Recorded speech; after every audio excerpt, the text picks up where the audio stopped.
Olá, queridos estudantes do curso de licenciatura em Química, tudo bem com vocês? Nós estamos aqui na unidade 4, né, onde nós trabalharemos acessibilidade. Dentro desse processo de acessibilidade, nós temos alguns tópicos que são necessários, né?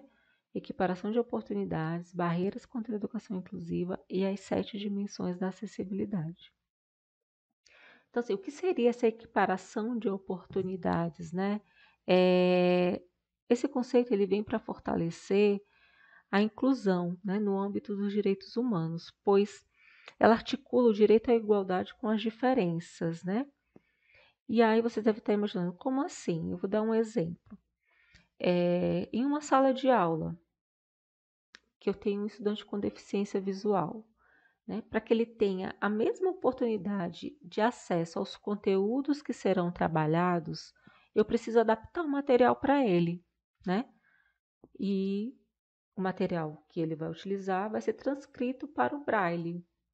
Então, dessa forma, ele terá acesso aos mesmos conteúdos que os meus demais alunos, que não são pessoas com deficiência visual, terão, né? Então, isso aqui eu estou dando um exemplo, né? Um pequeno exemplo sobre a equiparação de oportunidades, né? Para que as pessoas possam exercer os direitos humanos básicos, né? Eu estou dando aqui dentro da educação, mas também no trabalho, no lazer, no esporte, em outros espaços, ambientes, é, é, elas também possam ter oportunidades, né?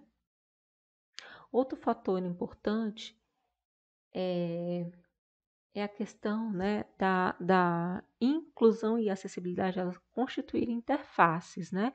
O que não for acessível não é inclusivo, né? Então, se em um ambiente, eu vou dar um exemplo aqui de um ambiente que nós vamos ter uma aula, né, em determinado espaço, determinado local, e nesse espaço, nesse local, nós teremos pessoas com pessoas surdas, né?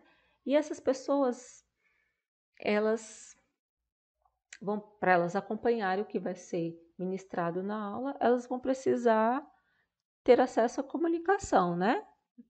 E nesse caso seria o intérprete de Libras, certo? Então, assim, para que elas possam compreender os conteúdos, elas vão precisar desse profissional para fazer a interpretação para elas. Então, assim, eu tô dando oportunidade de acesso à comunicação a essa pessoa, né? E se eu não oferecesse, né? Eu estaria incluindo, eu digo, eu vou incluir, eu vou fazer um evento inclusivo, eu vou convidar pessoas surdas, né? Eu vou ministrar uma aula inclusiva, vou chamar pessoas surdas, porém, eu não tenho intérprete, né? Então, assim, eu estou dizendo que eu estou sendo inclusiva, mas eu não estou sendo acessível porque eu não estou dando oportunidade de acesso à comunicação a essa pessoa, né? Então, esse foi um exemplo. Na imagem, é, é, mostra a questão que a acessibilidade não envolve só pessoa com deficiência, né? Nós temos outras pessoas que nós podemos englobar, né? Quando falamos em acessibilidade, pessoas com mobilidade reduzida, por exemplo. Por isso que quando você fala em acessibilidade, você fala em acessibilidade para todos, né? E aí no exemplo nós vemos que tem uma escada para que a pessoa possa acessar ao espaço, ao andar de cima, elas precisam. Não tem outra forma de subir a não ser pela escada. E aí nós temos pessoas usando carrinho de bebê, mala, pessoa idosa, pessoa obesa, né? Então, para quem acha que acessibilidade é só coisa de cadeirante, não é, né? Nós temos também algumas barreiras contra a educação inclusiva, né? E que aí que Romeu Sasaki e Teresa Montoan, eles vão pontuando. Eu coloquei algumas, né? Mas eles pontuam várias. E aí, uma delas é quando, em determinada escola, né, por exemplo, nós temos, nós temos estudantes matriculados com deficiência e a gente já falou dizendo que essa escola não tem especialistas para atendê-lo, né, e nem equipamentos específicos. Hoje a gente sabe que a inclusão é uma realidade, né, que a demanda de pessoas com deficiência acessando aos espaços escolares tem crescido. Então, já não cabe dizer que não há, essa escola não é inclusiva, que não há professores capacitados, que não há equipamentos específicos, quando na realidade a gente já tem que ter essa adaptação. E isso é acessibilidade, né? Os espaços isso é inclusão, inclusive, né? Os espaços já estarem adaptados para receber pessoas com deficiência, estudantes com deficiências. Alunos diferentes na mesma sala não conseguem aprender no mesmo ritmo dos demais. Isso, isso é óbvio, né? Mesmo o estudante não tendo deficiência, ele tem um ritmo para aprender, né? Então, isso independe da deficiência, né? Então, isso também são barreiras que vão colocando nesse processo de inclusão. Será que o aluno com deficiência vai conseguir acompanhar seus colegas que não têm nenhuma deficiência, né? Ele vai conseguir acompanhar se houver adequação, se os recursos, se a metodologia, né, for adaptada. Os professores não sabem lidar com salas diversas, né, com condutas diversas, né, com a diversidade. É, a, a pessoa, quando ela vai em busca da licenciatura, né, quando já sabe que vai ser docente, tem que se preparar para a realidade, para a atual conjuntura. E a atual conjuntura é a diversidade, né? Sempre foi, mas hoje se fala muito mais, né, sobre essa questão. Então, assim, ele já tem que estar atento de que ele vai precisar organizar, né, preparar suas aulas de forma inclusiva, pensando, tendo alunos com deficiência ou não, né? Porque a diversidade engloba, a inclusão engloba outras pessoas dentro de outros universos também, né? E aí, Sasaki, ele constitui também aí a questão da pirâmide da acessibilidade, né? Então, para chegar à acessibilidade, a gente precisa identificar as barreiras e buscar estratégias para eliminá-las, né? E aí, de que forma? Através das legislações, de políticas públicas, de financiamento, né? E financiamento para quê? Para recursos metodológicos, para uma sala de recurso multifuncional, né? Para o atendimento educacional especializado, capacitação dos profissionais das escolas, apoio humano e animal, apoio humano, profissionais específicos, animal. Hoje é uma realidade também, né? Os animais darem suporte para pessoas com deficiência. Por exemplo, cão guia, né? Para pessoa cega. Adaptações razoáveis, né? Pequenas adaptações que podem ser feitas nos espaços, né? Tecnologia assistiva, a gente vai ter na parte 2, né, da unidade 4, trata só sobre a tecnologia assistiva, e vocês vão verificar lá quais são. As TIC, né? As TICs, Tecnologias da Informação e Comunicação, também hoje são recursos que são organizados, né, para a acessibilidade.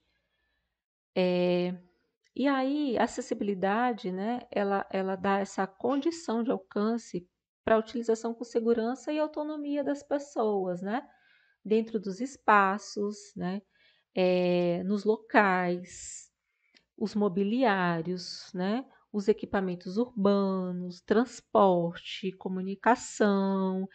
E aí, eu vou tirar um desses itens só para dar um exemplo. Equipamento urbano. Equipamento urbano são aqueles equipamentos que ficam nos locais públicos, né? Numa praça, a lixeira, o banco. Eles precisam estar em locais que não obstrua a passagem, né? Que possa dar livre acesso, trânsito para que as pessoas possam se locomover, né? Pessoas com e sem deficiência, mobilidade reduzida.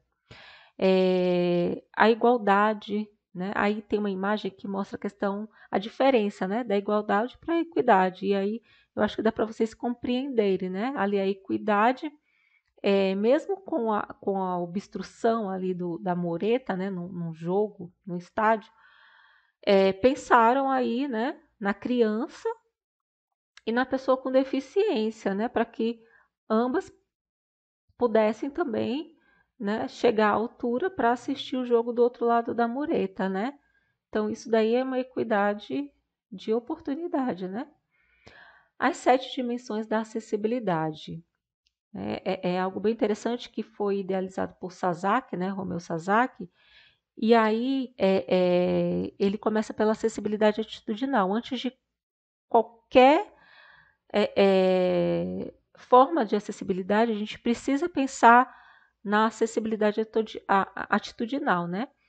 que é justamente a ausência de barreiras, né, sem barreiras ao preconceito, a estigmas, a estereótipos e discriminações nas relações entre os sujeitos e a comunidade, né? E aí é quebrar paradigmas, estigmas de que pessoas com deficiência, por exemplo, elas não são capazes, né? Elas não podem ter as mesmas oportunidades, os mesmos acessos que pessoas sem deficiência, né? Então, é a quebra do preconceito.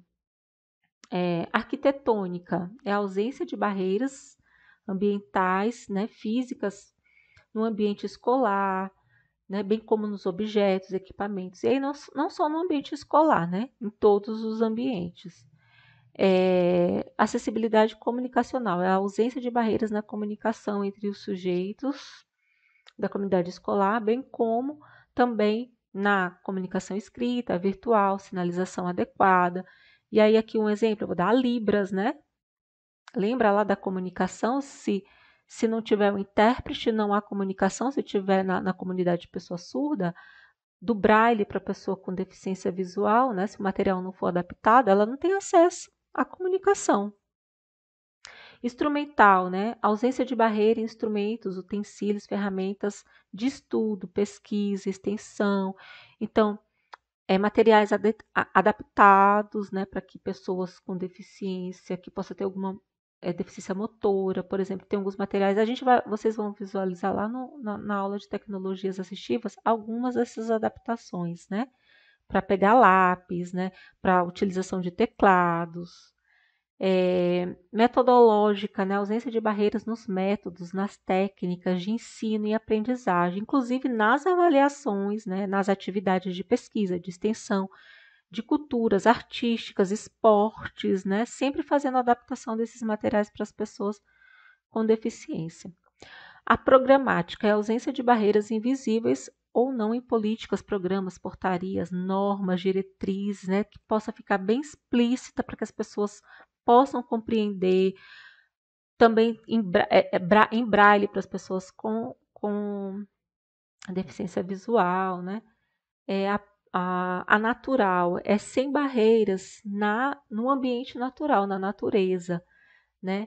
E aí a gente já vê alguns recursos que possibilitam pessoas com deficiência física, por exemplo, até acesso ao mar, né? Uns transportes, né? Uns carrinhos adaptados que levam essas pessoas para elas terem contato com o mar. Depois vocês podem pesquisar, né? Vídeos na internet que mostram, né? Hotéis adaptados com esportes, né? Com esportes radicais para pessoas com deficiências, enfim, tirolesa. Então, aqui nós temos alguns exemplos de acessibilidade, né? Arquitetônica, comunicacional, nos instrumentos, olha aí, instrumental, né? Uma lupa eletrônica para ampliar ali o texto para pessoas com deficiência visual, baixa visão, né? Metodológica aqui, ó, trazendo alguns recursos, né? Uma criança utilizando recursos, ela aparentemente tem uma deficiência motora e tem ali um recurso, ou a natural ali, ó, o exemplo de natural, né? Uma pessoa com deficiência física nesse carrinho adaptado que leva até o mar. E aí traz uma imagem de um edital, né? Que esses editais eles possam, que é a questão da acessibilidade programática, né? Para que não tenha barreiras invisíveis, imbuídas ali dentro desses instrumentos legais, né? E aí aqui também traz uma imagem onde trata da questão da acessibilidade no transporte, né? Nas próprias vagas para as pessoas com deficiência, nos banheiros, né? Ali mostra uma imagem de um banheiro com a barra, né? Que ajuda a transição da cadeira de roda para o vaso sanitário, né? Então, aqui nós trouxemos alguns exemplos de acessibilidade. Vocês podem aprofundar também nos materiais, né, que eu disponibilizei para vocês. Eu sempre enfatizo isso, né? Busquem, não fiquem somente com as nossas aulas, porque o tempo é curto e vocês podem em busca de aprofundar em outros materiais, né, em pesquisas. E eu finalizo aqui a nossa aula desejando um bom estudo para vocês. Até a nossa próxima unidade. Até mais.